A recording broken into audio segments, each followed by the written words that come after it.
Hey guys, Frank Cava, experienceinvestor.com here, and we're back and we're still talking about money, money, money. All right, so we talked last time about banks, okay? So let's talk about who to target. What banks should you go to? I think the easiest, the sigh wasn't from dramatic pause, I don't know, it's banks, right? Banks are a challenge.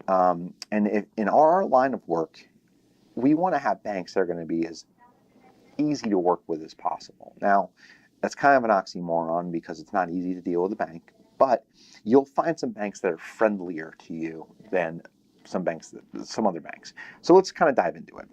Really, really big branch banks, the ones that run commercials on, the Super Bowl or during a football game, or that you see, if you fly around the country, you see them in 9 different states.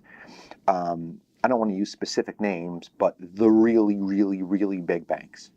They are not going to be the place for you to go at first. You might be able to get there later, but at first, they're too big. They're going to have too much bureaucracy, and it's going to be a pain in the ass to get them to give you money.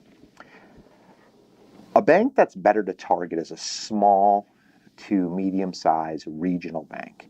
What I mean by that is I live in Richmond, Virginia. There's banks that are in just Richmond.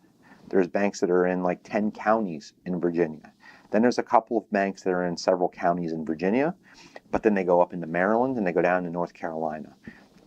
And then there's some that are maybe like in the mid-Atlantic. Maybe they go from New York to South Carolina and as far west as maybe like Tennessee or something. So the banks that I work with usually are about that big. They're smallish, 5-10 branches locally to regional. The reason for it is small and regional banks, they have a fiduciary responsibility to the bankers, but they also are really ingrained in the community. And because of that, they're going to be a little bit more helpful to you. Like I had a conversation with my banker after I established a relationship with him. He's like, Frank, you just asked me for a $35,000 loan. I would much rather give the guy down the street a $350,000 loan to build one spec house.